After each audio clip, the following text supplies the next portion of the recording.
Aleks and Sara, welcome to the show. I'm so happy to have you guys. Thank you. Yeah. Yeah. Hell yeah. It's awesome to be here. Well, we are, I think I met Aleks first here at On It 2.5, maybe 3 years ago.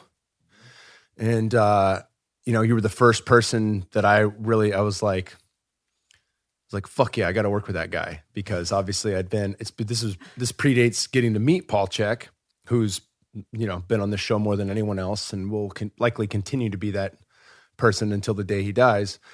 And, somebody was telling me like, oh, we actually have like a Chek practitioner here. And I was like, wait, in the house at On It? And I was like, hell yeah, this is awesome. And so, we had done some work together. We worked on inch crawls and some of the different mechanics of early childhood development, and we can dive into that and why that's important. Obviously, we have a baby on the way, so that's something I definitely want to pay attention to. And then got to meet your amazing fiance, who is also incredibly well-versed. And I, just from our conversations and hanging out as friends, really got to understand you better. But it was a podcast that I'll link to in the show notes that you did recently with Paul that fucking blew my mind. Absolutely blew my mind. And I was like, all right, we're getting them on the podcast. You guys are also doing online coaching amidst the COVID pandemic. We will call it that because that's the way it's labeled. Not necessarily what I believe, but right. it is what it's been labeled. So we can call it that. And obviously you guys have, because of that, and a lot of people having to shift a lot of their work with clients to online formats. And we're going to dive into all that stuff, what you guys are offering, your knowledge base. But as we do on this show with everyone, is we start from the beginning, as far back as you want to go. And we can just take this one at a time and really talk about what led you guys to become the health and wellness professionals that you are today. So Sara, let's start with you. Let's lead with the divine feminine and get into your backstory, because I think that's if there's one common trait amongst people who really push themselves to be the best in any industry, there is likely some set of crisis that is the birthplace for a deep desire and yearning to learn and grow. Yeah. Well, there's several firewalks that I had to go through to get where I am, and I'm going to be 40 on Sunday. So like my life is sort of divided up by these firewalks, and so my life is littered with several births and rebirths, if you could say, and I've got quite a colored past. And it would start with one. I was a very sick kid, and I missed out on my whole childhood. So you could say I was destined to do what I do now, but I ignored that most of my life. I was always like trying to keep up with the pack, and I was a people pleaser. I wanted to be the best, and I was the youngest of 4, and so I was always too little for this, too dumb for that, and being sick, I was always trying to catch up with everything, and I always felt like I wasn't good enough. I wasn't strong enough. And so every time I was bringing my head above water, I was overachieving to get to where as smart as my sister, as strong as my brother, as talented as my other sister, et cetera. And so that developed this sort of, all of these different characters in my psyche that led me into being in college for 12 years, going from one major to another, and one career to another. So I started out in government. I worked on Capitol Hill for a few years, and I worked on political campaigns for a while. And then I went into venture capital, and I worked in D.C. for some time. And then I got married pretty young, and I was a young mommy, and that was very stressful. It was the wrong marriage, and moved back to Texas. And that's when I started getting really into social justice, and went back to college again and studied criminal justice and psychology. And I was about one step away from getting into the police academy. Well, I was enrolled in the police academy. I was about to join APD. Anytime someone says police academy, I think of the 6 movies. Yes. Well, I loved those movies. I loved them. Move it. Yeah. Yes. And that's when I at the same time, I got my training to become a personal trainer as well. Because, of course, if I'm going to be a cop, I got to be as strong as all the other men, and started training in bodybuilding. And by that time, I'd already been diagnosed with celiac disease and fibromyalgia. And the only thing that had reversed fibromyalgia was go to sleep at the same time every night, drink quality water, don't eat like a shithead, and take care of your body. And so I had to keep this regimen. And around the time I started doing the training, I was watching all these videos. I was following Charles Poliquin, and I came across this video on the bottom of the screen of Paul Chek. And I was like, who's this guy? And I clicked on it, and he started talking about the 4 doctors. And I was like, well, this is the same shit I've been doing. This is what reversed the fibromyalgia. So I started getting interested in him, and simultaneously, that's when my second child got very ill and was in the hospital. She had vaccine injury, and we had to go through so much of a mess with her for a year. My mother was diagnosed with diabetes. My dad had his 3rd heart stent. My aunt was diagnosed with colon cancer. So I felt like I was constantly in and out of doctors' offices with my family and researching nutrition. So then I started studying nutrition, and like university, UT, Texas State, all the universities, their nutrition curriculum was shit. And Paul Chek was the only one that made sense. Like, you couldn't argue what he was teaching. So I started with the Chek Institute.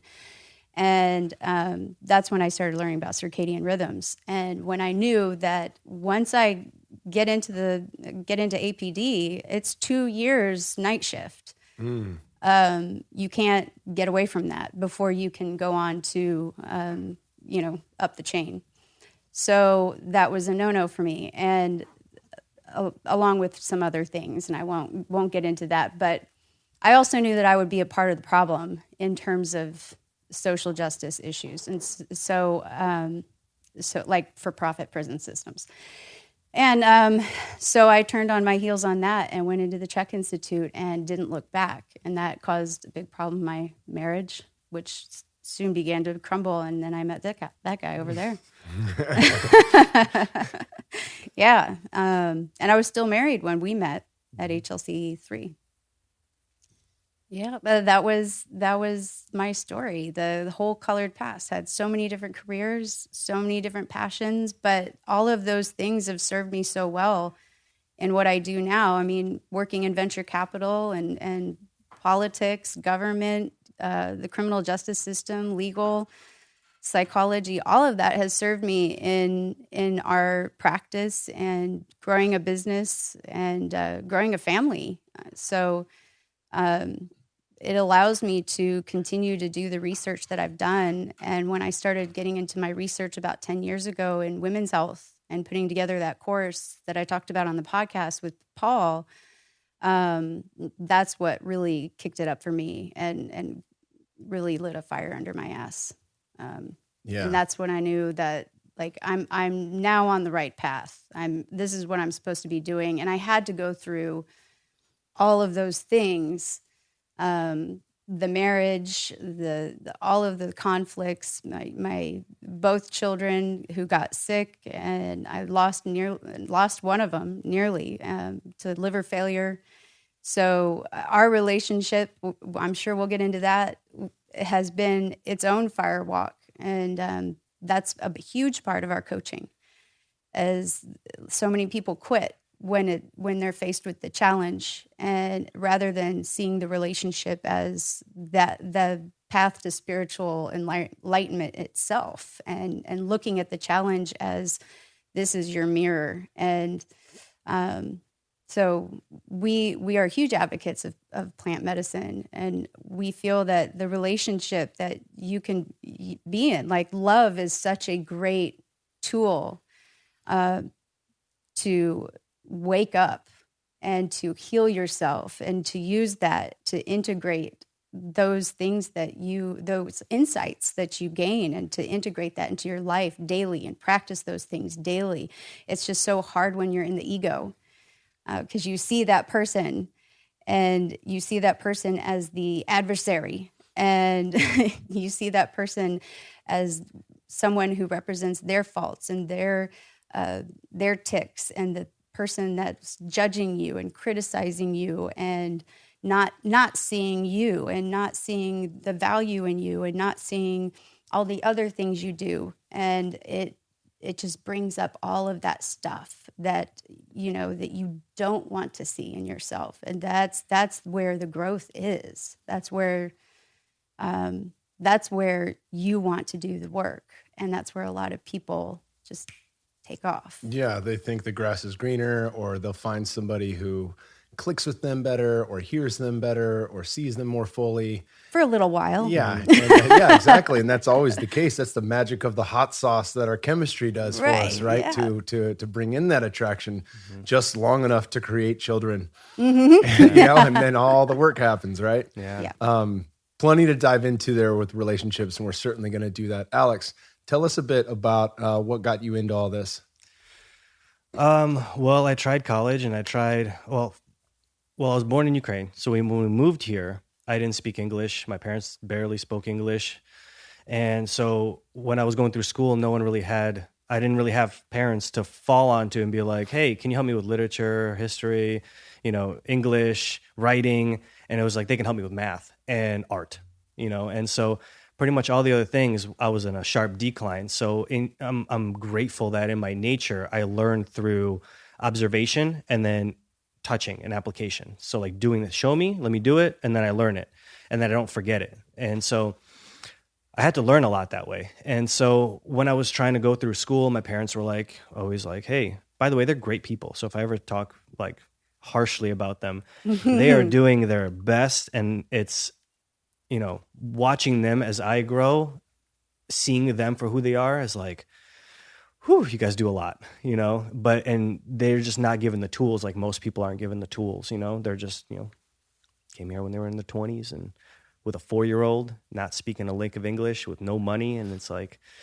all right, they got to work. So as I tried to go through the school system, like middle school, high school, try to do college. And it was just, I barely passed high school. Tried college, and I was like, and I would start out with A's, and then my interest would just decline. Like, this is not what I'm supposed to do. So my mom one day was like, hey, you want to do personal training? I should tell him about getting arrested first.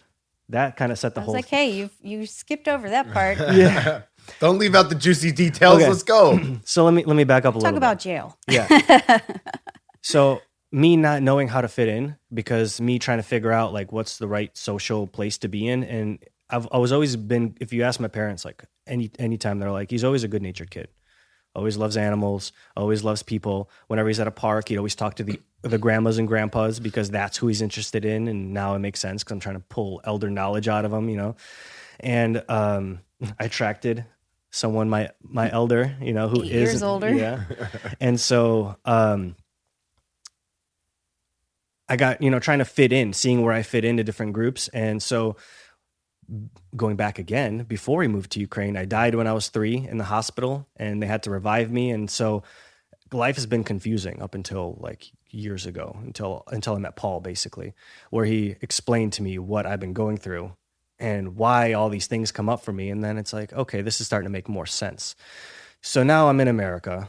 By 6, I already learned how to speak English, watching TV and listening to people talk. And now I'm, middle school, trying to fit in. I'm terrible at school. I don't know how to read very well and absorb and then regurgitate the information that people wanted to hear. So I barely passed high school. And as I'm going through high school, I have friends that are causing trouble. And I'm like, this is fun. This is great. This is a lot of fun. Like, hey, we can make money doing, going into people's cars and taking stuff out of their cars, and we can go sell them. This is great. That's all it is. Not realizing it was a felony, And then so one day I was driving home, and I got pulled over, and like, hey, what is all this stuff in your car? I don't know. What is this? I don't know. Why is there a name of this on your car? In this bag? Do you know anyone with, get out of the car.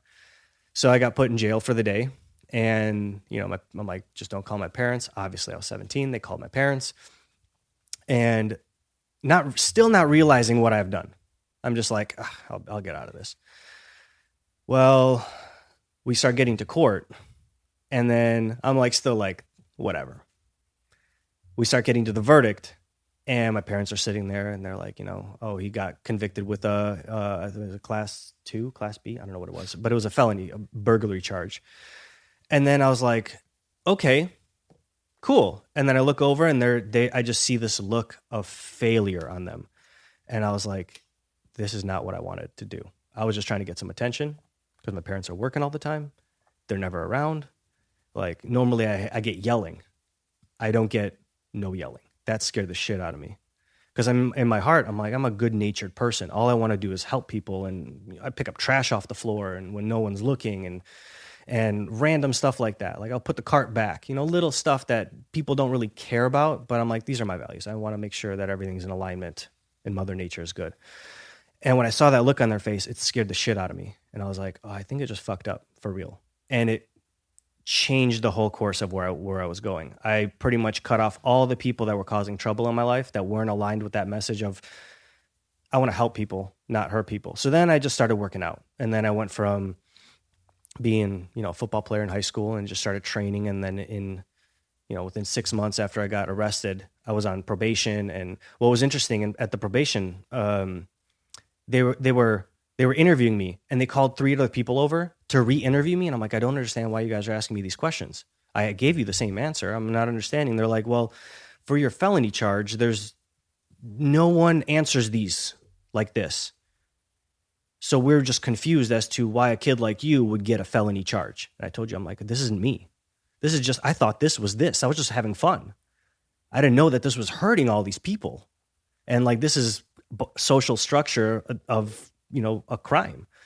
And they're like, okay. So they gave me the most minimal probation sentence, and, you know, paid some restitution, did some community service. And so to get out of trouble, I started working out. So I'd go to work. I'd work at like GNC or valet, or I was a bouncer at one point, and then playing football after high school. And then I started working out. My parents were like, dude, you're not working out. What are you doing from 12 to 3 in the morning? I'm like, I swear to God, I'm working out. Well, 6 months later, they're like, all right, this kid's working out. Because I just kept growing and growing and growing. And they're like, you should go to school because your family friends are really intelligent, and they're going to be anesthesiologists and nurse practitioners. And I was like, this isn't for me. Okay, well, you're going to come work with me at the shop. I'm like, that's not for me. I like working out. And they're like, well, why don't you go to personal training school? I was like, okay. So that was the first place that I went to school that I literally absorbed everything without any effort. And I was already coaching inside the school while I was in the school, and answering questions while my head was down, paying attention to something else. And they would pick on me like, hey, do this. What is the answer to this? And I'd be like, you know, biceps femoris. They're like, okay, maybe I shouldn't mess with him because he's clearly absorbing, you know? So I finished personal training school, started working at Lifetime. And they just kind of thought I was just like, you know, badass. I was like, I knew what I'm doing, helping people grow, helping people change, grounding people. And then one day this guy was doing something that I was like, I'm going to challenge this guy. He doesn't know what he's talking about. And he popped his head in, and he like poked his head up, and he was like, what'd you just say to me? He goes, I'm like, why? You can't be doing that. You're going to hurt yourself. He goes, why? I'm like, because you're going to hurt yourself. He goes, but why? My spine moves in this direction. Why can't I do this? And he asked me a question that kind of like messed me up because I thought I knew. And then I'm like, where did you learn that you could do this? And he's like, well, you have two options that I recommend. He goes, Paul Chek or Charles Poliquin. So it's funny, we have that same Charles Poliquin thing. So I was like, well, tell me about both. And he told me about Charles and told me about Paul. And I was like, you know what? I like what I'm hearing, because I was a fat kid growing up. Then I went into football and wrestling and played volleyball, and my whole body transformed. And I was like, all right, people treated me different when I looked different. This is so interesting. So then I went through football, and then after high school, I was like, okay, I'm going to try to get lean. This is the whole phase now that I'm backing up to 18. After I got arrested, I'm just working, and I was bulked up. I was like 220 pounds. And I was like, let me see if I can just focus on my diet and see what happens. So I have lifting under my belt. I have like just changing my diet under my belt and just transforming my body. I've never seen abs in my body before. And so back when I was 6 years old, because I came here as like a, Ukrainian kid who barely ate, and, and so now I'm like, okay, well, exercise and diet. Yeah. And I've already gone through the whole supplement train. I was like, I don't want supplements. So when he showed me Paul, I was like, this seems logical. And so I just bought Exercise Coach. I spent like $6,000 right out of my pocket. My parents were like, what the hell are you doing? Like, you got to be saving for rent and money and so you can get a house and support a family. And I'm like, I got this. So I had all that. And they're like, you're never going to be good as a personal trainer. You're not going to work. You're not going to provide for a family as a trainer. And they were right. I had to become a Czech practitioner to do that, and be more well-versed and a manual therapist, all those things. Not saying other people can't do it. That wasn't my path. But so that was kind of that rabbit hole. And then the moment I picked up Paul's, scientific back training, I was like, this is what is in my head, but I can't put the words to it and the right steps, but this makes, and it just blew my mind. And then I just started binging his content. And I think within 2 years, I was already an HLC2 and a CP2, which is like five whole courses into his thing. I was already done with that. And it took me like an extra 2 years to get into CP3 and then another 3 years because I missed his CP4. And then I finally became a master Czech practitioner like almost 3 years ago now. But that's how I got into it. It was just like, I talked to one guy and he brought up his name and everything in my body just lit up like, this is truth. I need to go look this way. And I just never looked back. And this guy tried to offer me something else. He's like, hey, you can look into this. And I was like, last time you told me to look into something, I completely dove into it for 10 years. So I'm going to pause on that for a second. So, but is there anything I missed? I missed a lot. There's a lot. Obviously, you know, you're 32 years old. Yeah. Yeah. I've lived an interesting life. That's phenomenal. And Paula Quinn, who passed away not too long ago, was just a brilliant, brilliant dude. And there's one of my favorite pictures is with at the Heaven House in San Diego with Charles Poliquin and Paul Chek with the Chicago Bulls. Mm-hmm. And it's just like, you're in their fucking heyday and you're from Chicago, Aleks. Yeah. So it's like, to think of that, like, who are the people that are behind, like, for every great man, there's an even greater woman behind him or whatever, not behind him, in tandem with them. Mm-hmm. That saying you could look at with a positive light or a negative light, depends on your approach to it. But it's like, for every great sports team, who are the unsung heroes behind them? Mm-hmm. I mean, these guys had Paul Chek and Charles Poliquin, like two of the greatest of all time when it comes to this stuff. Yeah. So that's fantastic. I think about those little moments in life where, the synchronicity is so sound that you're just, it's undeniable. It's like, oh, this is the thing I'm going to do now. And it's you look back on it in hindsight and you're like, damn, like, where would I be without that moment? But that's right. In a way, like, we are led there, so that's something that I pray for, is like, not like enlightenment or wisdom or be able to jump higher. The one thing I really pray for is being able to see what is in front of me that I need to see and I need to pay attention to. Because, a lot of people have opportunities come up and they're like, I'm just going to move past this one. Like, Sara was one of those people. She came up and I was like, she's married. How is this going to work? We live in different states, but something was like, just keep working with her. Just keep working with her. She's being a bitch to you. Yeah. Super rude. Yeah, all sorts of stuff. Fairly enough, I started off being rude first because, funny story to that. You're but weird. Yeah. But it's like, something is like, it just keeps pulling me back to her. And I was like, okay. This is that thing that I need to pay attention to and just fall into. And then 6 months later, or 2 months later, she's divorced. 4 months after that, she's pregnant. And then things line up. 3 months later, I'm moving down here. Yeah. And now I've been here almost 5 years. And they say, if your dream is big enough, I don't know who said this, but if your dream is big enough, you don't need a crisis. And so if you look back on your life and you look at all the crises in your life, you can identify how, like, pretty clear you weren't dreaming big enough. You weren't listening to what you're supposed to be doing. And I look back on my life and I'm like, it's pretty fucking clear. Like, I wasn't listening. I was listening to everybody else. I was listening to, well, you know, my dad would be so happy if I did this, if I pursued political science. My dad would be really happy if I pursued business, venture capital. That would make him so proud. He'd be able to talk to everybody at church and be like, oh, my daughter, Sara. You know, like, I was listening to that. I was listening to my former husband. I was listening to all of these other voices that were still just chitter chattering of the, you know, that conditioning, the social conditioning, this cultural conditioning, the religious conditioning, the familial conditioning that I had growing up, and all of that inner stuff. And like, that's still there.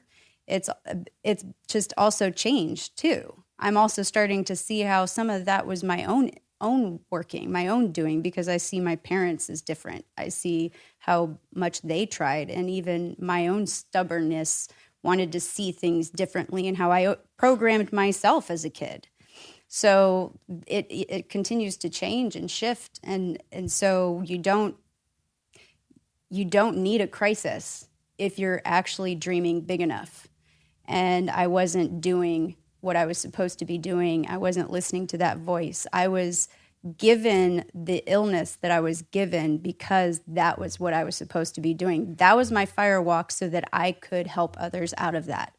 And, you know, now that I've gone through the firewalks that I was supposed to go through, I now understand women. I now understand what women go through, and I can help them go through that. And so they can help other women go through that.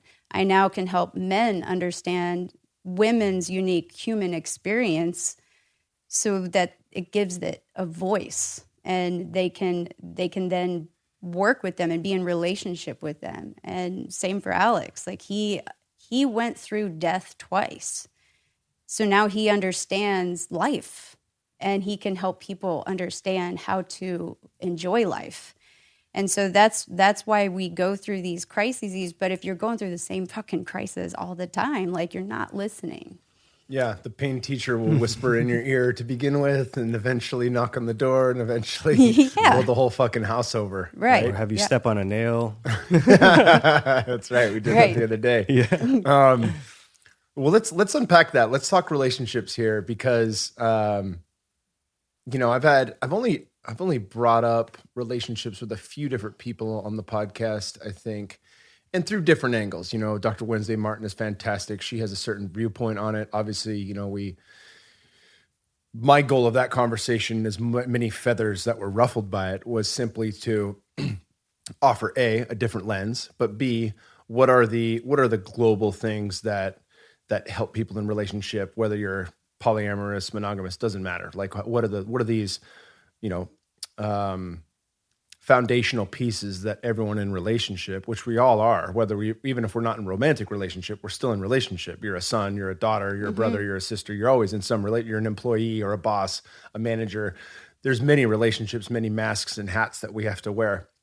But let's dive into, you know, loving relationships with our partners, and what are some of the key foundational pieces that you guys have come to understand. And I guess this is a loaded question, and you can take it, you can start with whatever way you want. Maybe I can, hopefully if my brain works right, I can finish the round out. What key elements should men know about women that will help them better in relationship? That's a very loaded question. Oh my God. Well, so I think really getting to understand the archetypes is very important.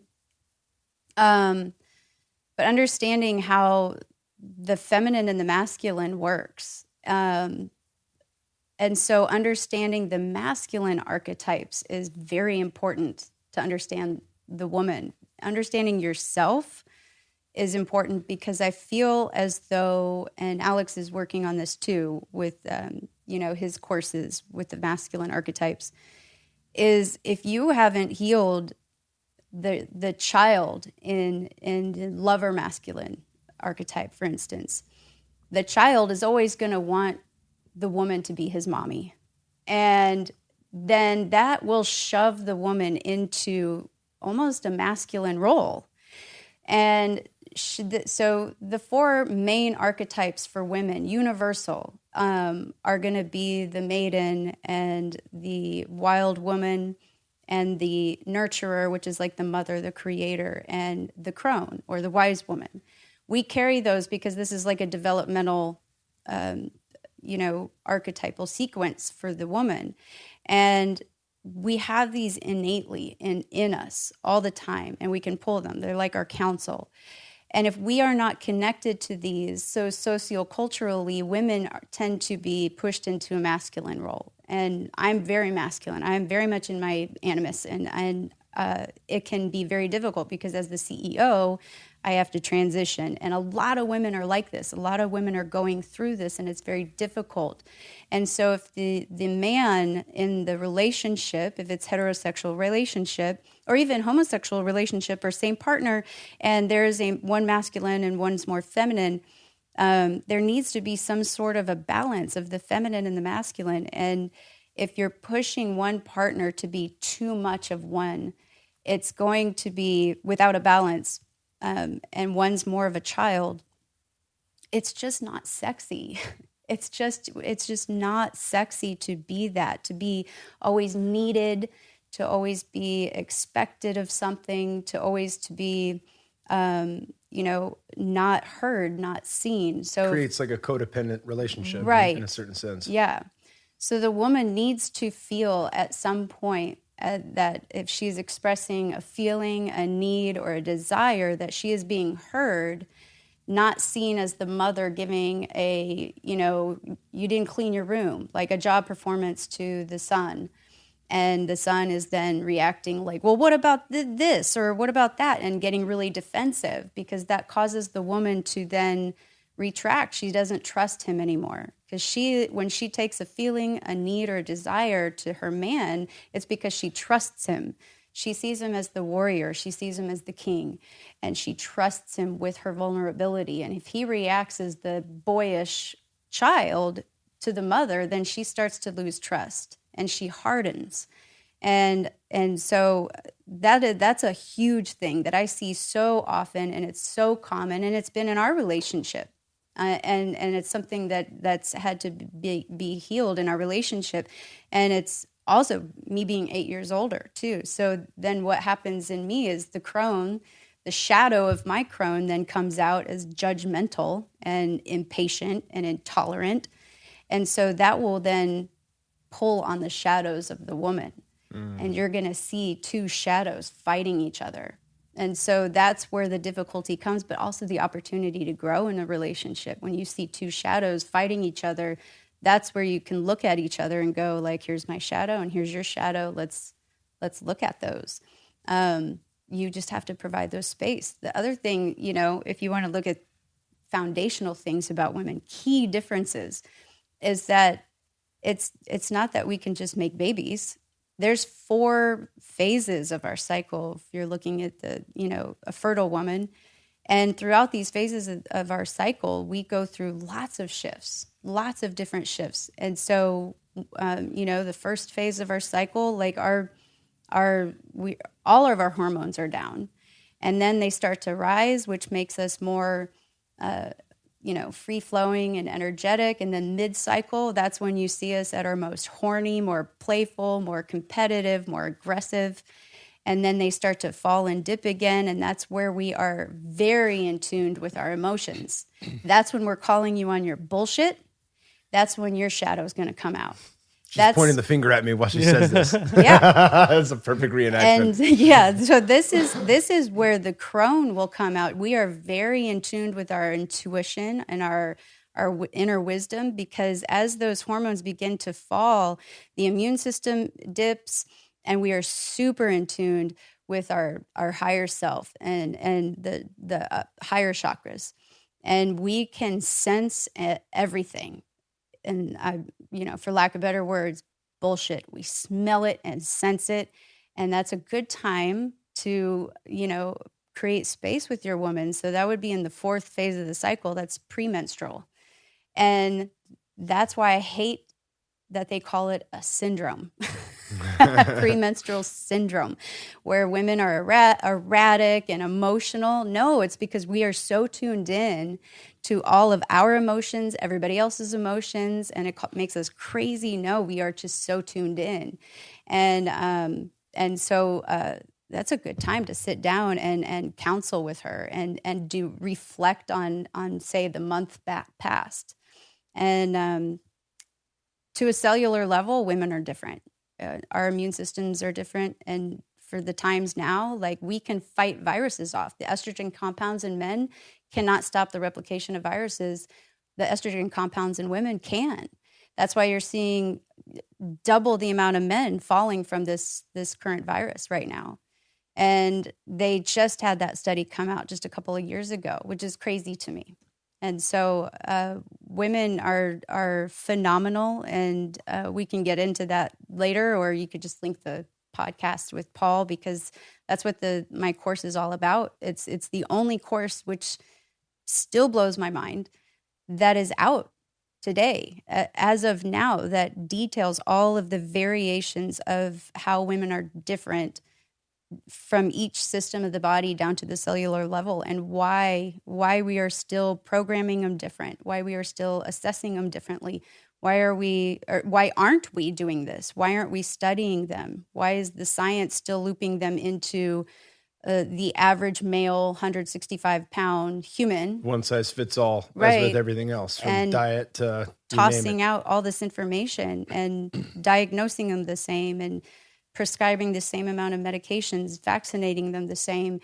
And, that's, even phones, keyboards, instruments, equipment, everything is based on male measurements, when clearly women have vast different measurements and sizes and everything. It's all male measurements, the average, 5'10", 160-pound male. And so, through all of my research, that is what women are trying to compensate for. And we wonder why the third and fourth wave feminist movements were brought out with outrage. And so that's the energy that you're seeing is just outrage, and now masculine women. And now what is the response to that? Feminine, men who are, now scared. They're scared to even make a move. And I have lots of feelings about that, because, men can be dominant and they can be scary, and they can, but portraying them as criminal perverts is not the way to, create any sort of change or connection. And because women can be just as criminal, because we have it up here. We are just as manipulative and criminal psychologically, because we can use both sides of the brain. That's another thing. I guess I could give that one away. Should I give that one away? Yeah, we can use both sides of the brain at the same time. Men are one side focused. That's why they were good hunters. You have to just be focused and on one thing. Women are peripheral. So we can use all of our senses at the same time, and we can use both sides of the brain at the same time. That's why we're good talkers. That's why I'm talking so much. And there's 30% more synapses between the left and the right hemisphere than right. men do. Damn. So we can think and talk. That's why we're good at multitasking. We can draw, create, imagine, fantasize while we are analyzing, organizing, strategizing. So that makes us very good manipulators. So we are emotional while strategizing on how to use those emotions on you. And so that can be a very unconscious thing. And so we can be just as on the attack side with that. It's just psychological. Men, it's physical. So we need to find that common ground, and women we need to be aware of that and accountable for that.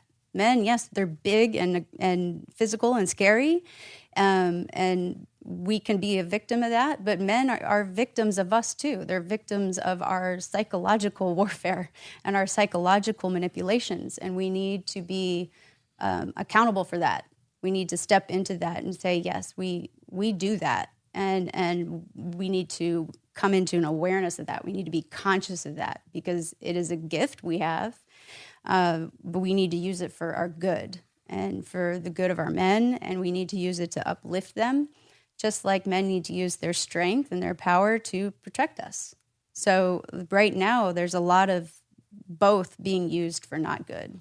Yeah, we see unconscious masculine, unconscious feminine on all sides of the coin. And we see those in that role reversal. This reminds me of a story that Anahata told me when her daughter, she has twins, boy and a girl, her daughter went to the Women's March when Trump was going to be elected. And immediately she was like, oh, she got that little, well, this isn't going to be what you think it is. But in her daughter being old enough and a young adult, she wanted to not only give permission, but just like, let me see if I can seed a place to observe this. So she just said, hey, I want you to pay attention to one thing. When you march with the women, see if they're marching in love for women, or see if they're marching in anger and blame and resentment and judgment. Right. And she came back and she was like, Mom, you were right. There was only like 5 people there that were talking about the love for women, and everyone else was, hate speech and nasty signs and yelling and screaming and chanting, and it was just really hard to be around. Right. Like it was not in love. It was an unconscious masculine archetype that all the women were drawn to.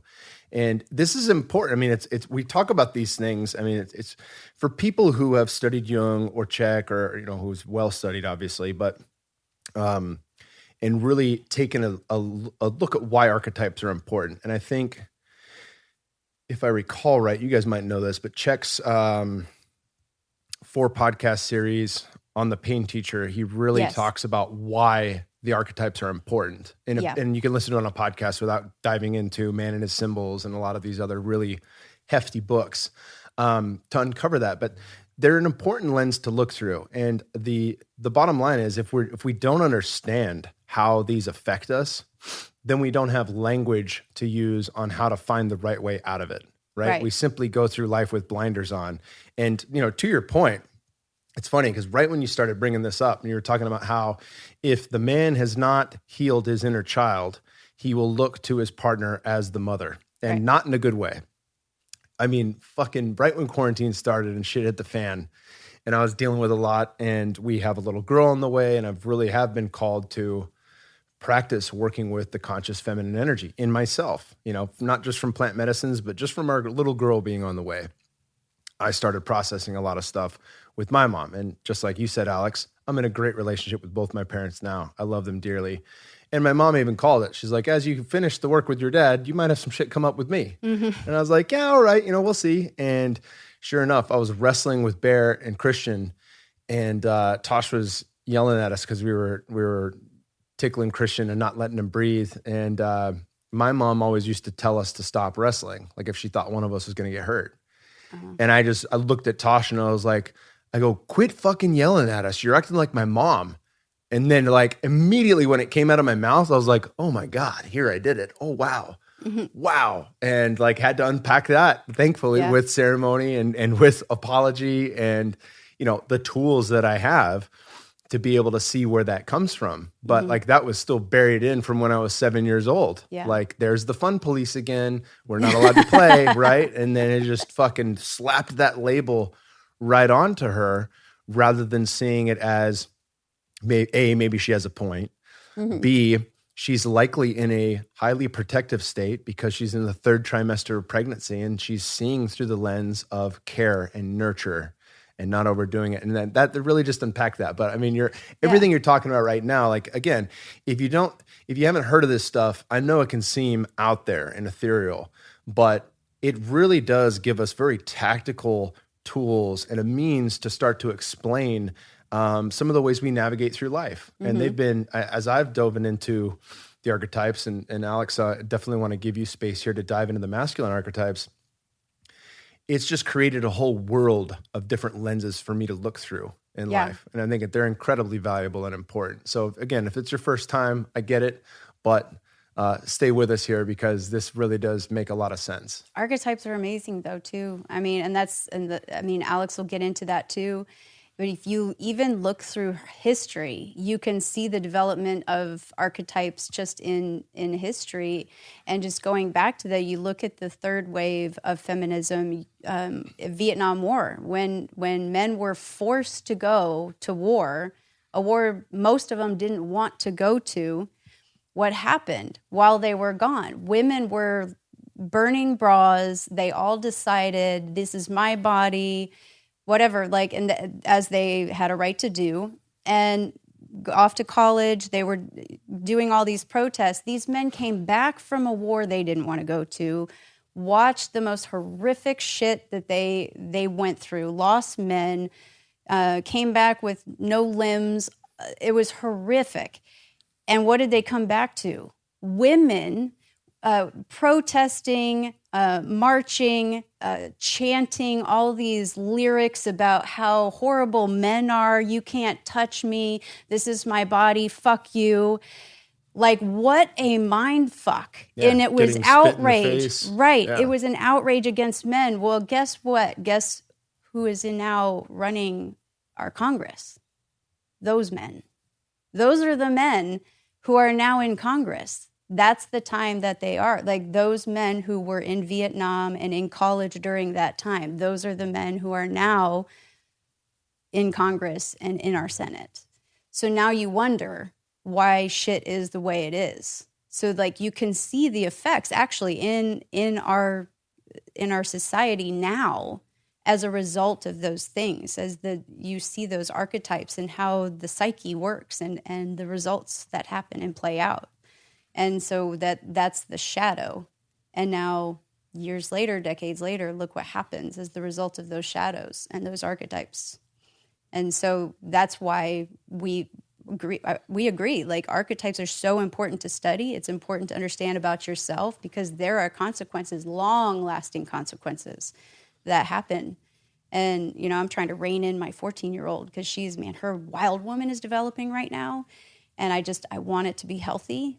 Because she's got a hold of social media, social media, and she's got a hold of all these friends and influences, and I'm trying to rein that in and develop it in such a healthy way, because that's going to last the rest of our lives. Yeah, I'm thinking about that with Bear, who will be 5, probably, he'll be 5 when this podcast launches in a couple of weeks, and Czech talked about that in one of his, it might have been the Penny Teacher. I think it was, how he was, a wild man, a young man with an unchanneled wild man will do stupid shit, like drive really fast on freeways, where you're not allowed to drive fast, and drink copious amounts of alcohol and get into fist fights and just do a lot of things that may be okay or could lead them to their death at an early age. Yeah. Right. And I see that in him already. And so it's like you don't want to break that from our children, because it's a beautiful gift to have, but you also want to be able to steer it in the right direction. Right. Yeah. Right. Well, let's jump right into the masculine, since we use Bear as a segue here. Mm-hmm. It's interesting that you said drive cars really fast and try to kill yourself, because that was my, after death, that's kind of been like, there's an absence of life, and it was like, there's something beyond this, kind of like, even with like the dangers of plant medicine, you can see beyond so far that you're like, wow, this life like doesn't carry past that, and there's nothing that will mimic the amount of love you will feel after you die here on Earth. And once you feel that without any boundaries, it's like, well, what's the point of being here when there's something way more beautiful on the other side? Just like the grass is greener on the other side. But then later I come to realize that the grass is greener where you water it. And so creating heaven on earth is really important. And now at this point in my life, I can put words to that. Before, they were just like feelings, like, that makes sense. Like this feeling of nonverbal telepathic understanding. Yes. But how do I articulate that? And so when I was younger, driving my car 130 miles on the highway, and then, Great Spirit looking after me, because no cars, or like there's cars weaving in and out. And then I get pulled over going like 6 miles an hour over the speed limit in my neighborhood 3 days later. And I'm like, oh, but I was just doing that, and it's like, oh, because there's something looking after me like, hey, stupid, stop this, and jumping off high buildings and riding my bike off of like past cliffs and like over cliff edges. And, Sara just gave birth to a kid. And I'm like, let me jump out of an airplane. And then she's watching me with Ari in her car in the stroller, just like, please fucking put your feet on earth, And it was like little things like that chasing it. But then was the second time that died that gave me purpose. And I was like, oh, that's what all that behind the veil, that's what I'm trying to develop so that way I can sustain that. Because what people don't realize is the love is so strong behind the veil that it pushes you back into a body because it's so intense. I mean, like the most intense love you've ever felt in your life. Like every child of yours being born at the same time of all your sexual orgasms and experiences and love and all your loves and all your first lusts and all your first like good feelings, all that at the same time. Time is infinite, just sustained, just the whole feel. And it's just so overwhelming that it's like, all right, I'm not ready for that yet. I gotta figure this out first. So unpack your death real quick. I know you've died twice. You've mentioned it here. I've heard the stories, but for some people, they're like, is it an ayahuasca death? Is it a real death? Like explain those deaths because these are real deaths. They're not ayahuasca deaths. No, the first death, I was 3. I had laryngitis, and I was in the hospital in Ukraine. The hospitals were not like they are here. So once, not so great. Yeah, and so when I couldn't breathe, so the nurse came in and gave me sleeping pills, and my mom's like, "Why is he unconscious?" And she goes, "Oh, he's sleeping." And she goes, "Why is he sleeping? He can't breathe." And she goes, "Oh, we give him sleeping pills so you can get some sleep." And my mom was like, "I'm not here to sleep. I'm here to make sure my son's okay." So I'm sleeping. A couple hours later, they found me blue. I'm like full on, no heart rate. And so in Ukraine, what they do is they bring you into the ER. And the moment they cross that room divider, you can't be in the hospital anymore. You have to go home. Parents. And so now my parents went home while I was in the ER. And then they cut me. I still have a scar. I think it's here. A scar here that they had to suck all the pus out of my lymph nodes because everything was so blocked up I couldn't breathe. They gave me a tracheotomy in my throat. They had to. None of that worked. No resuscitation worked. So they had to revive me with adrenaline in the heart. And then like Pulp Fiction. Straight up. Damn. Yeah. And the craziest thing is my parents would have found out because they don't tell the parents what happened. But my grandmother worked in the hospital and she went rifling through files, pulled my file and saw what they did and then told my parents what happened. Damn. Because the next thing my parents saw was they came into the hospital and I had a tube in my throat and I talked like a robot. And they were like, there's this 3-year-old boy and my dad couldn't even be in the room. He was just so distraught. My mom was like, okay, I got to hold back my tears and make sure he feels normal and bring him coloring books and talk to him because my dad couldn't even like stomach what has happened to me. Yeah. And they had you leather strapped to the bed. Oh yeah. Yeah. They had strapped me down to the table and they were like, we're going to strap you down. And I said, don't strap me down. And they're like, I'll be a good boy. And then they did it anyways. And then they did that shit. Yeah. Damn. Yeah. So, that was, I still haven't fully experienced that in any ceremony. I had an experience like that during Tai Chi where I saw like 6 shadows above me, and then I felt one in the back of the room, and then I was like, Sara, I was just doing Tai Chi, and I was like coughing and like I couldn't breathe, and it was like felt like I had pus coming out of my mouth, and Sarah's like, your mom said there were 6 doctors in the room, and I was like, holy shit, So it's like little things like that where I'm like, I didn't know that because my parents won't tell me things. Even to this day, they won't tell me. But when they drink a little bit, they tell Sara everything. I don't know why they tell me, but they won't talk to him about it. Yeah. But they get drunk and just tell me everything. It's so crazy. But it sounds very traumatic. Yeah. It's like, imagine if it were Ari or Bear at that age. Just on a fully conscious, just having a big just knife in the throat and tube shoved into their lungs, fully awake. Oh my God. Yep. I don't know what I'd do. But and it happened to me, and I still don't know what I would do, But so the second time was a more planned one, where it was still on a journey. It was with a shaman. Yeah, Sara was there. I didn't know what happened. I just held my breath until everything left. Oh, this is 5-MeO. Yeah, and everything left. And then Sara watched my eyes roll into the back of my head, and for several minutes. Yeah. So then the shaman had to revive me, and then I came back and I was like, "Hey, what's going on?" He was like, "So what was it like?" I was like, "I can't put it into words." And he goes, "All right, so you went there." And then before we started everything, I was like, "We're going to go meet God today because you died when you were little, and we're going to go see what all this fuss is about because you can't remember anything about it. So let's go see what all this fuss is about." So, and I've been practicing the Wim Hof stuff, Wim Hof technique, so I can hold my breath I've already controlled all that panic, so I can hold my breath until my body naturally gasps for air. But with this, it was just like my breath left my body. And your soul was out, so it's probably... And I had twice as much as him, and I was straight as a church lady on Easter Sunday. And I've been holding my breath since I was born, I feel like. And I was still just zero focused. But I was truly holding the space for him.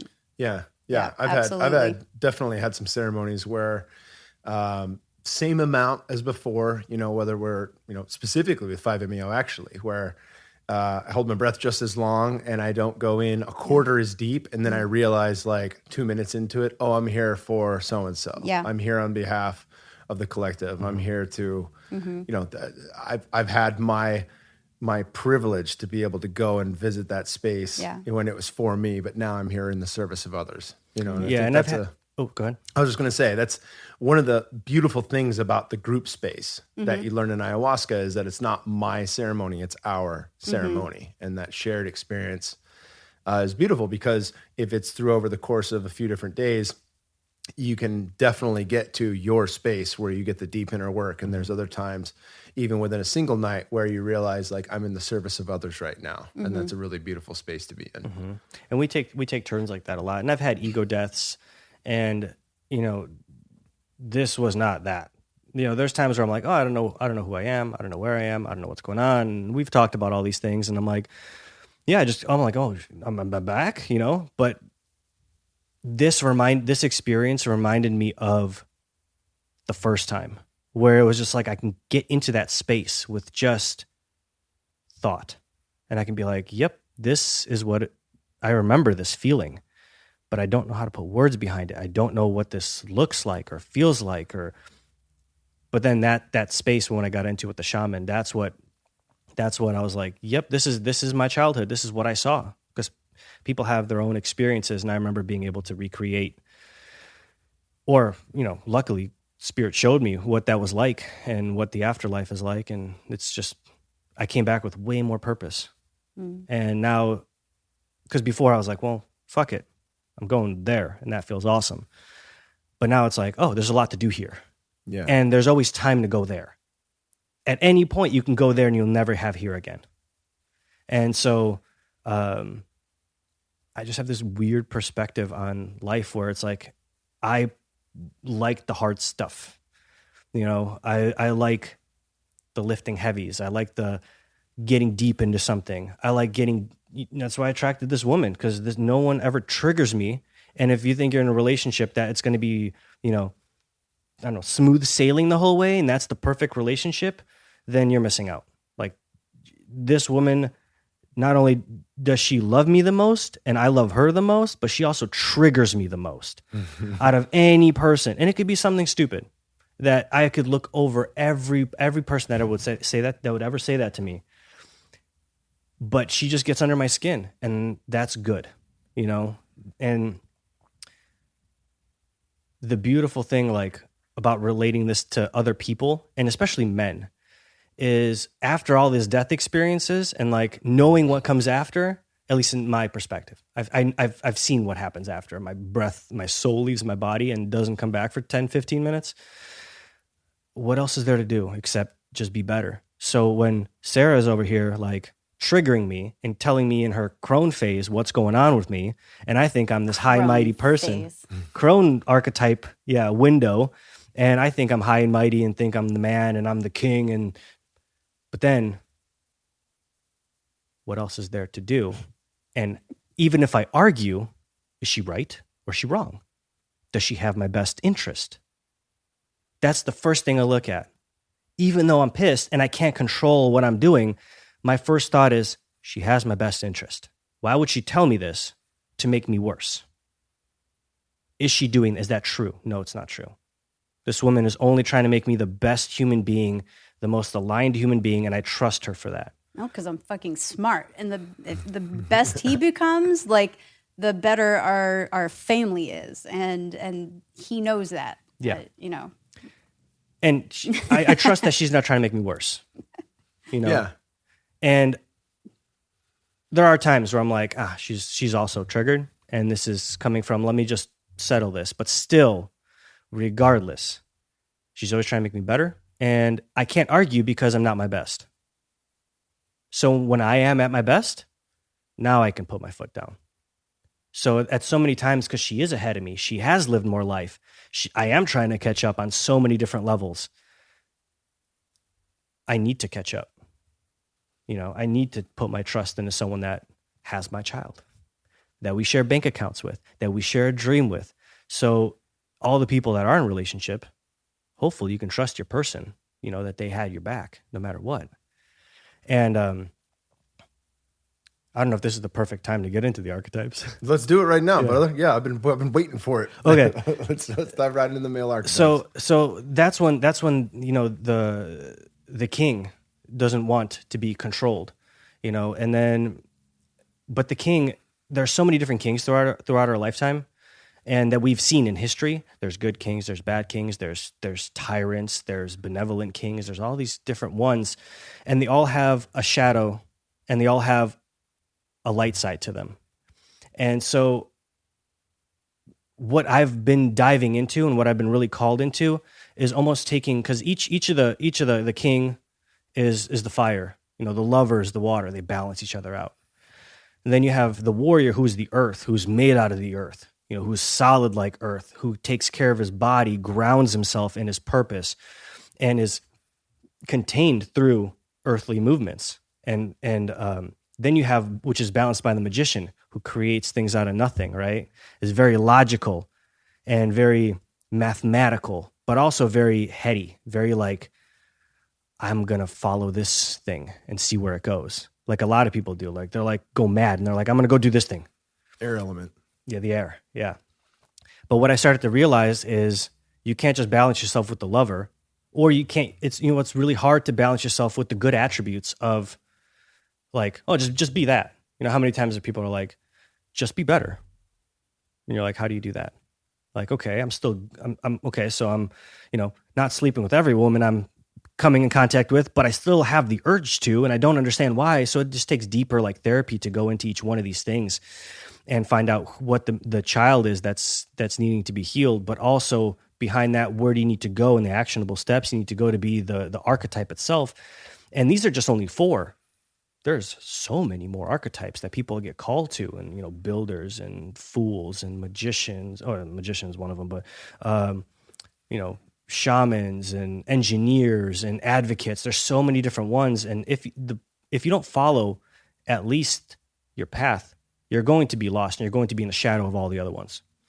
But it's easy to use the warrior, king, lover, magician, because most men have that in them that they need to balance. The universal ones. And so what I've come to realize is each one of those has its own fire, earth, wind, and air element to them to create balance. So this is something that I've been playing with, going, okay, well,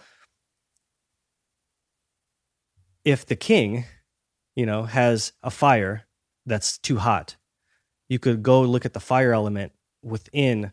Should I just tell them about the tarot, how I popped everything in? You can. That's going to get hefty. Yeah. So here's kind of like what I've been, my magician has been going crazy. If the listeners don't know much about tarot, like. Yeah. So I put many archetypes.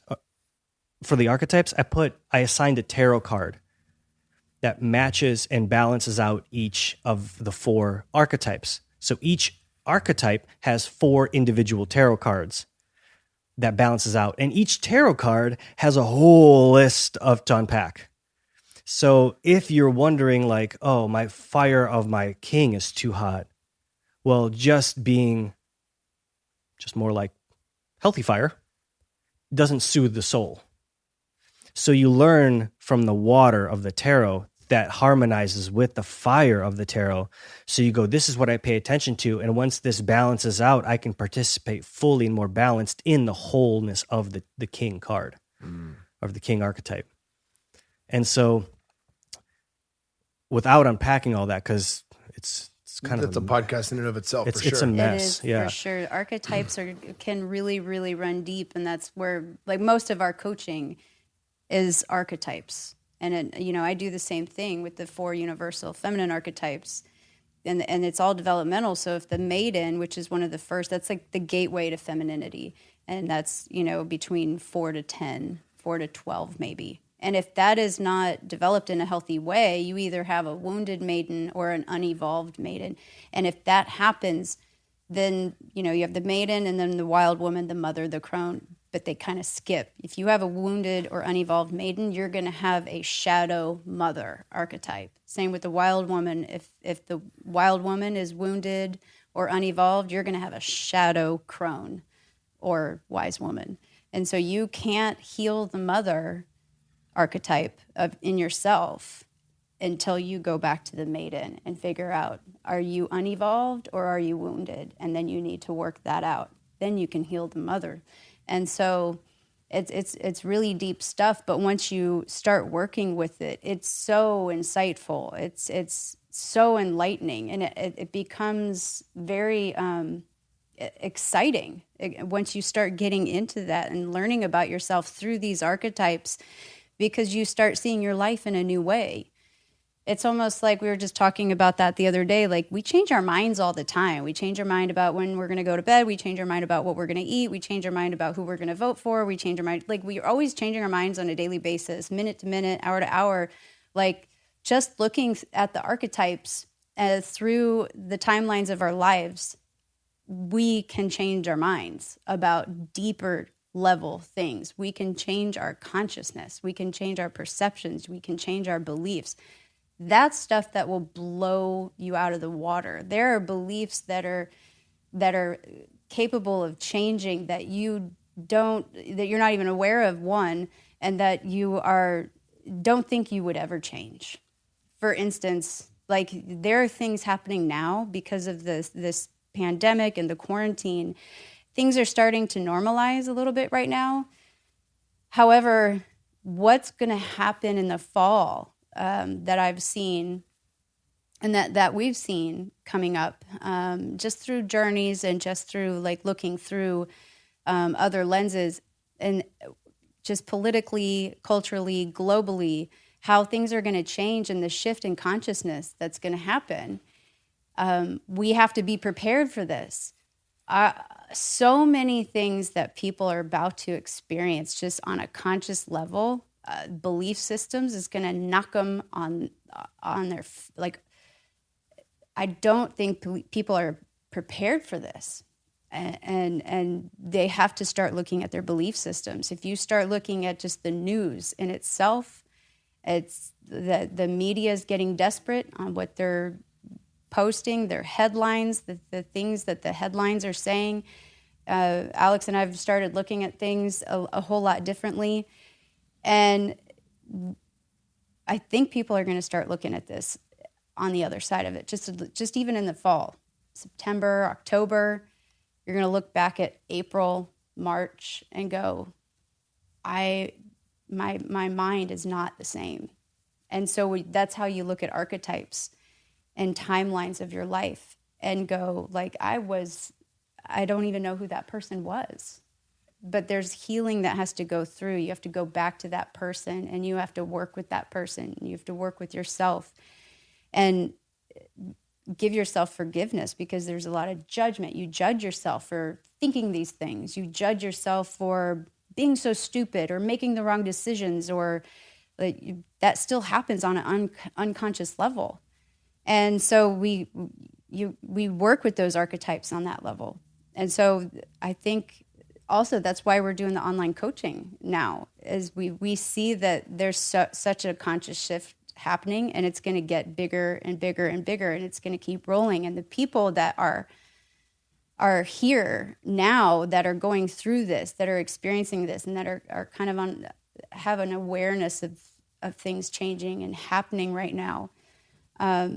Those are the people that are going to be part of that change. People that listen to your show, they're part of that too, because they're on that level. They're on that level of consciousness, and they're aware of it. And those are the people that we work with, because we know that they're capable of that change. And we know that when we work with people one-on-one, we're helping one person be a part of that change.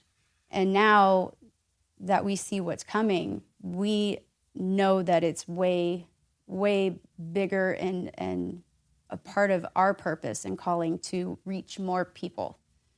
Because the more people we reach, even if it's 50, those 50, if they help one person, that's 100. If those 100 people reach one person, that's 200. The wave just keeps going. We need to reach more than just one-on-one person. Yeah. And we've never done any sort of, we've always been full one-to-one, one-on-one coaching, but now's the time to start helping people and getting consciousness, on another level. Yeah, we just noticed people don't have a framework. Like, our parents didn't have a framework of how to talk to us, how to educate us, how to guide us. They were just like, oh, you're here now. Okay. I think this is right. And that's right. Okay. You're being too loud. And so there's that's why I was having a hard time unpacking these archetypes, because there's so many and everyone's called to different things, whether you're a healer, shaman, builder, firefighter, or, hero, because firefighters would be a hero, someone that, and that's the other thing, when you misappropriate where you are, like a lot of doctors, they're healers and heroes, but now they're a lot of businessmen, because you're like, man, I can make 500K, and all I got to do is go to school for 8 years, and I'm set. All right, I'll be a businessman. I'm a businessman. I'll be this hero, and then they're the ones that seem to fall apart. They're not loving their work because they're not in it. Because they're not, that's their archetype. They're in the shadow of the archetype because they've chosen the wrong field for them. And they're like, this would be easy. I know how to manipulate this situation. So it's a shadow getting into a shadow, and same thing, like, hey, I want to be a firefighter, but really you're a fool. Like, you're not going to run into a burning building to save people, or you'll die in there, but a hero will run right in there. They're like, I know I have a family. I know they have a family too. They need my help. I'm running in. And so kind of like pivoting back to that king warrior, magician lover, it's a good framework for people to work with outside of whatever their true callings are, and it gives people like a good sense of balance, going, okay, what do I focus on?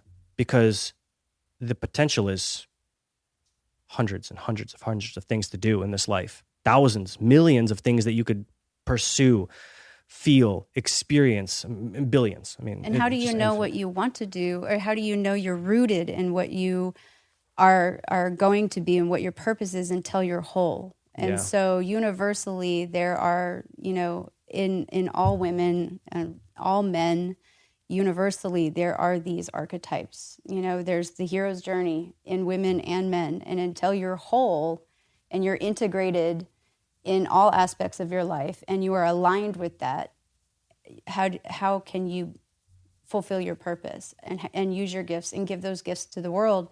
You have to become whole. And so that's what we want to help people do. That's what we want people. We want to make them whole so they can give their gifts to the world, because that is what the world fucking needs right now. More of that shit. And because it's still coming. We're not done. Like we're coming out of quarantine. We're like crawling out like, baby spiders of the nest right now. But there's going to be more waves of this stuff. And I don't think it's the virus. I think it's political. I think it's going to be the economy. And I think it's going to be all the silly games that all these people are playing. And there's still stuff going on behind the scenes, and those games aren't over yet.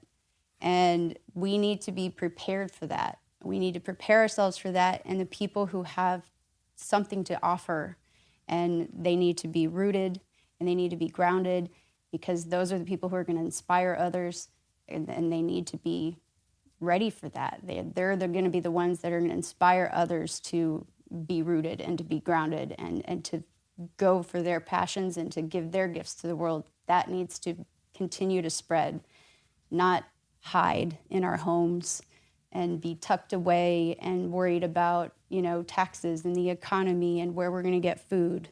So we need more of that. More people going after their shit and sharing their gift.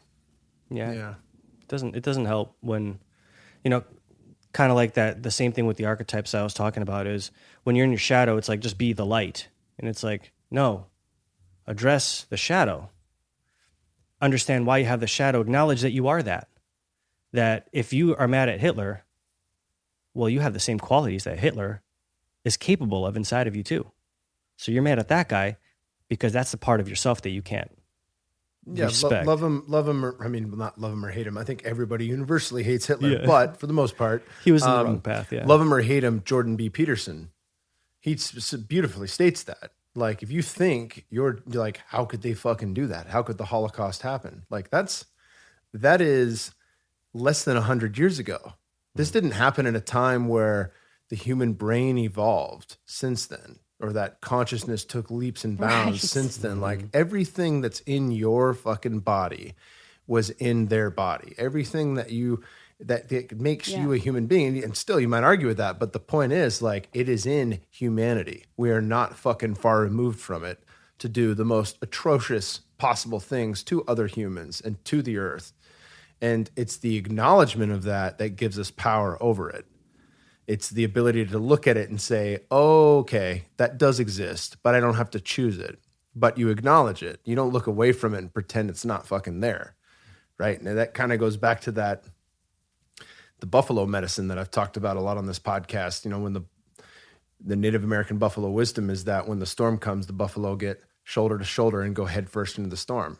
They don't try to outrun it because that makes the storm last longer. They go head first, right? And so, like, you take that on with any challenge you might have in life, knowing this is the quickest way through that, right? And you pony up right next to your kin and go head first into it. And I think we always have work to do outside of whatever fucking pays the bills. Like, what are the things that really give us joy in this world? It's self-discovery. It's know thyself, because that allows us to be better at everything, whatever mask we have, as a dad, as a son, as a brother, as a wife, as a mom, whatever that is, as an employee. Like, that improves all aspects of life dramatically when we begin to know ourselves better. Yeah, I mean, just as an easy example, since we're using Hitler as a topic of discussion here, I mean, look at his main shadow qualities. A king, because he was a leader, but he was a shadow king, right? Then you have the magician. Look what he manifested with his words. Shadow magician. What did this guy need more of? He needed to probably work out a little bit, keep his mind right, and he needed to rest and get more into his lover. So he abandoned his lover and his warrior, did his bidding like a king, and manifested this atrocity, and that's now documented in history. But just looking at that obvious example, that could be applied to each one of us individually, because it was many years, like, I would be looking at inspirational quotes, and some of them are like, yeah, I can work on that. I believe that. And then as I work on myself, like, I'll look at a Gandhi quote, like, be the change you want to see in the world. And I'm like, oh, that makes total sense now. Because now I have full faith that, looking back at my Ukrainian parents that brought me here, wearing tracksuit, wearing, borscht eating, vodka drinking, and, well, they quit smoking now, like 3 years ago. And, but they smoked for 30 years. And then, so I moved out with Sara, and I'm just like, they come here and they feel better every time. They quit smoking. They were doing Tai Chi with me. And I didn't say a word. But when I was growing up, being the Czech in there, I was like, you got to cut gluten out. You got to do this. And they were like, what the fuck are you talking about? I'm not going to do any of that. And so they're the children that rebelled against me trying to parent them. So I'm like, oh, there's the rebellion back and forth. But then I was like, fuck it. You do you. I'm going to do me. And then by me being me, they're like, wait, I feel better doing what he does. And now they bought Thai fisherman pants. They're taking walks. They're shopping at Whole Foods. I mean, they quit smoking. They drink more water. They go to bed on time. I mean, it's crazy. And the energy of that's different too, because it's not just advice. Yeah, it's felt. I had that come up in a 5-MeO journey where I was thinking of different ways to connect to my mother, and the ways that I could help, and it was just you must know peace before you can teach it. That was the only thing I wrote down from the whole thing. I was like, holy shit, I must know peace before I can teach it. Simple as that. And to be the embodiment of that thing on an energetic level, like right now. And of course, again, we're talking about a lot of ethereal things and some concepts that people might not be familiar with, but heart math is verified. The heart energy field does exist. They can map it when it's open. The heart chakra, it's 8 feet in all directions. So as we sit at this table right now, all of our heart chakras are interlinked with one another. Mm-hmm. We can feel into each other's energy. It's one of the reasons I absolutely love doing this podcast face to face. And I'll take the Zoom calls when I have to, but if it's felt, if we are lifting ourselves up to be a better person for ourselves to begin with, that's also felt with every interaction we have at the grocery store, at work, with our parents and our family. And that's oftentimes the easiest doorway in if you want to help someone else.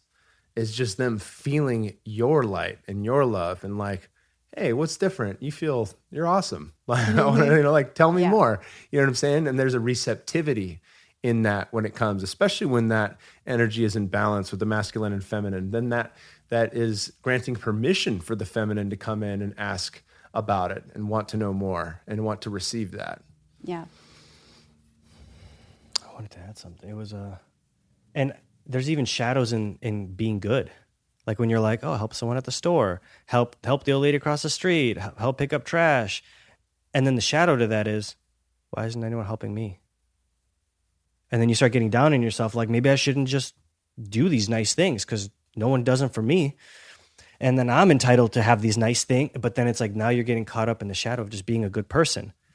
And then so there's something missing. So then you got to go deeper into that. I mean, this stuff never... Or the shadow of doing it so that you are seen doing it, so that you are doing it to be good. Like, well, that's a shadow. Validation. Shadow of the mother, the martyr. Yeah. That's very common also. Yeah, it's funny. For women. Yeah, we have our nanny, and she's always asking like deep questions. And then she's like, but what's after that? And we're like, this is after that. And she's like, oh my God. Okay. And then she like grasps a concept and then she's like, but now I have this question. I go, yep, that's there now. And she's like, oh, okay. I gotta go think about this now.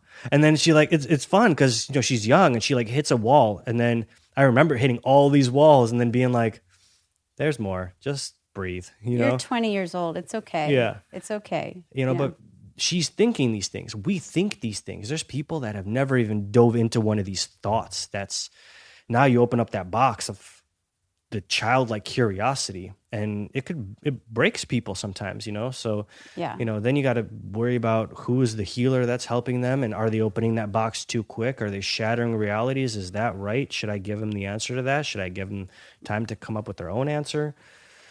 I mean, no, you always have to ask the spiritual police. Like you can't just show people that. Well, that's the important part of that's the ethics and of coaching is that you can see so much about people and what they're doing wrong and what they're doing right. You can't tell them the answer. You can't tell them this is what you have to do and this is what you did wrong and here's what you can't tell them. You just have to like guide and give them doors and. Because if you do that, then you're taking away their power. You're making them dependent on you. And then what happens when, another thing comes up? Then they're going to need you.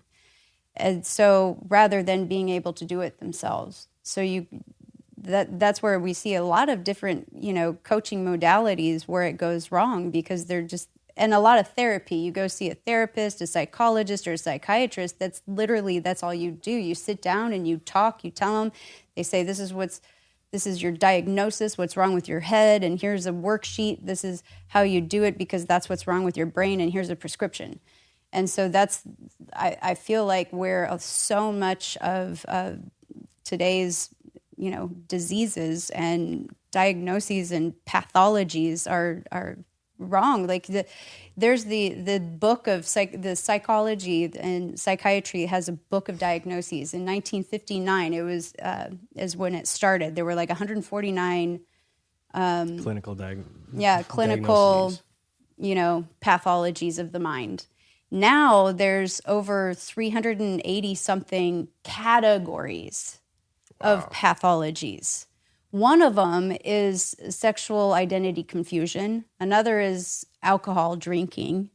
And there's just like over 380 something just categories. We went through them laughing. We're like, we are so messed up. Yeah, but that's also pharmaceutical industry. Yeah. Because the pharmaceutical industry wants to be able to, prescribe for anything. Yeah. And, so giving people like the answer is literally taking their power away. Whereas if you can help to just kind of steer and guide a little bit, and it's like having the ship and the sails and you're just kind of a little bit over here, and it helps them to be able to say, yes, and they have their own answer. I had a client just a couple days ago, and he's probably going to listen to this and know exactly who I'm talking about. But he came in and he was like, I'm having this thing and I don't know how to, there's so many different thoughts going on. And, I can already see the outcome. I'm like, I know what you need because I'm working with you. I know where your path is going. You've told me so many things. I've read through all your paperwork and I have an idea. And, he's asking this. And then I go, well, is it this or is it that? And he goes, well, it's kind of like this. And I go, okay, cool. Is it kind of like this and like this? And then as we strung the one thought out and I go, well, if it can't be this, if it's this. So is it this or that? And then it's just this, and then I called it like this, like you put like 4 sets of headphones and you wound them up in your pocket and you just shoved them in and they're nicely wound, but then you're walking around all day and you wake up the next morning and you pull them out and they're all stuck together and you're like, how did I do this? Now I have to untangle all these thoughts. So it's kind of like untangling your headphones until they're like, this is a coherent line of headphone. I can plug this end here. And after the whole conversation, he was like, you knew what I needed to say, didn't you? I was like, yep. And he goes, but you couldn't just tell me? I go, nope. And I go, do you know why? He goes, because I wouldn't have learned anything. I go, yep. And I go, now you know the process that I went through with you so you can do this yourself next time your thoughts get tangled. Because guess what? Do you think this has ever happened to me? Yep. My thoughts get tangled every day. And then I just practice untangling these little headphone-like thoughts. But if I never taught you that in this present moment of how I go through it, you would never know this whole process. And he's like, now that you've done that, it feels so simple of an answer now. I'm like, oh yeah, it's always been simple, but we just make it complicated because it's fun. But we just don't realize it. We're just bored, so we complicate our lives. That's why if you have a dream, you don't need a crisis because you're like, I don't need to complicate my life. This is where I'm going. Clearly my warrior's messed up because I'm eating too many sweets. I'm not going to bed on time. I'm not nourishing myself. Okay, take care of the warrior. But if you haven't experienced the indulgence of the shadow warrior, who's lifting, running, doing things that is hurting their body, protecting the wrong people, eating the wrong things for the body, feeling sick, being disempowered until you're like, I've had enough of being the disempowered shadow warrior. Time to kick it up. So you've saturated yourself with the shadow experience, like that pivot like I had when I got arrested. That changed my life. If you leave a pen here at my house, I will make sure I leave it out that you get that pen back.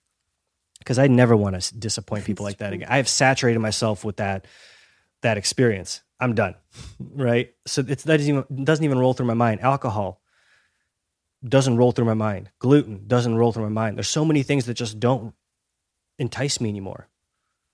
That just don't roll through my mind because I've saturated myself with the pain of that experience to no longer desire that experience. Not from like an abstinent mind, but from like a pure, I value life affirmative actions moving forward. Yeah. Yeah. We stretch ourselves in all directions just to find the middle path that's right for us. Yeah. Yeah. And that psychology behind to your point, it shifts from the I can't have this to I choose to eat a certain way. I choose to live a certain way. I choose to go to bed at a certain time because I know what the opposite of that feels like. And I've lived it enough to know the difference. And I get to go to bed. I get to sleep in a bed. I get to go to work. There's so many people without work. I get to go and kiss my fiance wife. I don't know, we've been together so long. We just blend it all together. But my partner, I get to kiss my partner, and like, I get to hug her, and I get to grow better with her. And it's like, but it's like, okay, yeah, you choose. And it's like, what is the other one? Like, I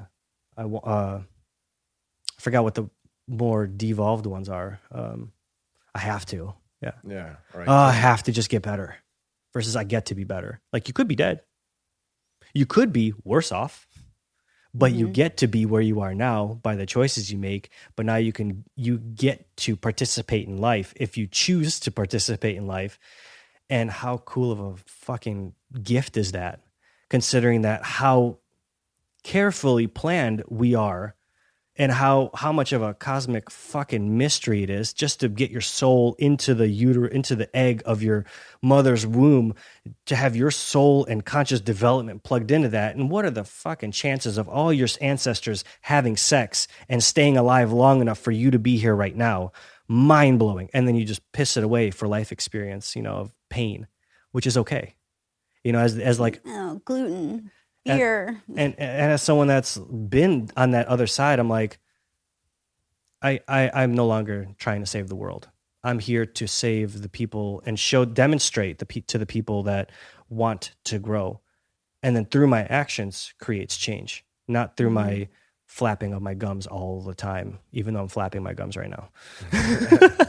I flap my gums enough for you. Yeah, that's true. Yeah. That's good. Well, we've had some good gum flapping here. Yeah. We're an hour and 30 in. We're definitely going to set up a code for people who do want to do coaching with you. And I want to set up a code for what you guys are offering online, as well as through the Czech Institute with your women's program. And, but where can people find you online? Where can people find you on the gram or any other places? And I'll have a code for your people who are listening also, who can have 25% off the women's course. So it's also amazing for women and men. It's great. It'll help explain everything different about women, and help with relationships with women as well. Yeah. And they can find us at primalfusionhealth.com. Yep. And then Women Who Raise Hell for Sara, health.performance.engineer for me. And then our combined one is primal_fusion. And on Instagram. Yeah. On Instagram, yeah. And phenomenal. We'll link to all that in the show notes. Yeah. I love you guys so much. Oh, I'm so thrilled to find you guys on the podcast here. Yeah. We love you too, Kyle. Awesome. And the family.